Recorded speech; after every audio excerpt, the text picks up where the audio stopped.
tindakan misalnya pemerintah atau Polri yang diantara hukuman yang diambil adalah dengan menembak ya. Karena mereka juga menembak, maka kita pun menembak ya. Sebelumnya ingin saya jelaskan bahwasanya akidah Ahlussunnah, dan ini dijelaskan dalam buku-buku para ulama ya. Saya tidak bicara omong kosong tapi dari buku-buku mereka, bahwasanya taat kepada pemerintah bagaimanapun kondisinya selama pemerintah tidak kafir. Tidak boleh memberontak terhadap pemerintah yang zalim selama dia muslim. Selama dia masih membiarkan orang-orang salat, maka tidak boleh seorang memberontak. Dan ini telah dikabarkan oleh Nabi sallallahu alaihi wasallam. Karena Nabi sallallahu alaihi wasallam banyak hadis. Sayakunu umara fikum, akan ada pemerintah-pemerintah di antara kalian, qulubuhum qulubus syayatin fi juthmanil ins. Hati-hati mereka hati-hati syaitan, namun dalam tubuh manusia. Akan ada pemerintah yang model seperti ini. Entah sudah ada atau akan ada, wallahu alam. Kemudian Nabi SAW juga dalam hadis yang lain mengatakan, syiraru a'immatikum alladzina yal'anunakum wa tal'anunahum wa yad'una 'alaikum wa tad'una 'alaikum. Seburuk-buruk pemimpin kalian adalah para pemimpin yang melaknat kalian dan kalian melaknat mereka. Dan mereka mendoakan kecelakaan bagi kalian dan kalian juga mendoakan kecelakaan bagi mereka. Maka para sahabat bertanya, afala nunabidhuhum bisayf ya Rasulullah? Apakah boleh kami memberontak mereka, perang mereka? Kata Rasulullah SAW, la illa antarau kufran buwahan indakum minallahi fihi burhan. Tidak boleh sampai kau lihat dia benar-benar kafir baru kau lakukan. Dia pergi misalnya merubah agamanya atau dia menginjak Al-Qur'an misalnya, itu lain lagi ceritanya. Ya, itu lain ceritanya. Para ulama mengatakan, taruhlah pemerintah ini kafir, ini pemerintah kita, pemimpin kita kafir. Tidak mau salat, mencela Nabi, menghina Allah, menginjak Al-Qur'an.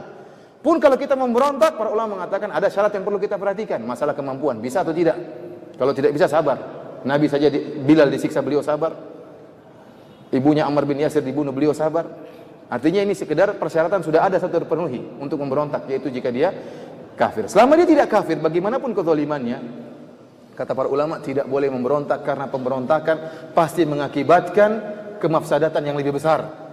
Dan Islam adalah agama yang menimbang antara maslahat dan mudarat, bukan agama hayal, bukan agama asal yang penting perang, asal jalan. Enggak, lihat maslahat dan mudarat. Kalau tidak ada pemerintahan, ada pemberontakan, pasti banyak yang bertumpahan darah. Dan kita sudah contoh-contohnya di mana-mana sekarang, banyak bertumpahan darah. Dan itu tidak kita inginkan, tidak kita inginkan. Ya. Lantas bagaimana kalau ternyata pemerintah kita tidak kafir? Seorang yang muslim, yang juga sholat, dia punya kekurangan ya wajar. Dia punya kekurangan ya wajar. Kita berusaha menasihati dengan cara yang baik. Coba kita bayangkan seandainya di negara kita tidak ada pemerintahnya. Lampu merah mati semua, kira-kira gimana? Berantem orang di jalan. Polisi tidak ada lagi, sakit semuanya, satu kompi semuanya sakit. Orang tidak, subhanallah, bagaimana rusaknya orang, barang-barang dicuri, ini dicuri, macam-macam, ada yang dibunuh, tidak ada yang orang takuti. Oleh karenanya sebagian ulama mengatakan, saya 70 tahun bersama pemerintah yang zalim lebih saya sukai daripada satu hari tanpa pemerintah. Kenapa? Karena adanya pemerintah meskipun zalim, maslahatnya lebih besar. Karenanya kata sebagian ulama, jangan kau bercita-cita untuk membangun suatu rumah dengan menghancurkan kerajaan, jangan. Kalau kau ingin bangun rumah dengan mengorbankan kerajaan, itu kesalahan. Ingin membangun sesuatu yang islami tetapi negara hancur, ini tidak benar seperti ini. Ya. Mengorbankan sesuatu yang besar hanya ingin bangun sesuatu yang kecil. Dan kenyataan yang ada terjadi demikian. Keamanan tidak ada, kemudian ketakutan, ya, kemaksiatan semakin merajalela, orang bisa melakukan dengan seenaknya. Oleh karenanya akidah Ahlussunnah wal Jamaah ini diperintahkan oleh Nabi sallallahu alaihi wasallam, ya, taat kepada pemerintah meskipun pemerintah tersebut zalim, selama pemerintah tersebut tidak menyuruh kita untuk maksiat. Kalau dia menyuruh kita untuk maksiat, kita tidak taat. Tapi kalau dia menyuruh kita kepada yang baik, maka kita taat. Dan Allah telah berfirman, wa ati'ullah wa ati'ur rasul wa ulil amri minkum. Taatlah kepada Allah dan taatlah kepada Rasulullah dan pemerintah di antara kalian. Perhatikan di sini kata para ulama. Allah mengatakan taat kepada Allah. Taatlah kalian kepada Allah. Taatlah kalian kepada Rasulullah. Dan taat juga kepada pemerintah. Justru ketaatan kita kepada pemerintah pada perkara-perkara yang tidak ada dalilnya. Kalau ada dalilnya tidak perlu pemerintah, kita langsung taat kepada Allah. Kalau pemerintah suruh sholat, nggak perlu pemerintah suruh sholat, kita juga sholat. Tetapi yang justru kita ditekankan adalah taat kepada perkara-perkara yang ada maslahatnya dan tidak ada dalilnya. Contohnya apa? Lampu merah. Makanya para ulama mengatakan, barang siapa yang sengaja melanggar lampu merah berdosa. Ya, benar ini. Melanggar lampu merah berdosa karena merusak kemaslahatan. Antum kira tidak berdosa, berdosa. Kalau kita menghilangkan gangguan dari jalan dapat pahala, kalau kita meletakkan gangguan dapat dosa enggak?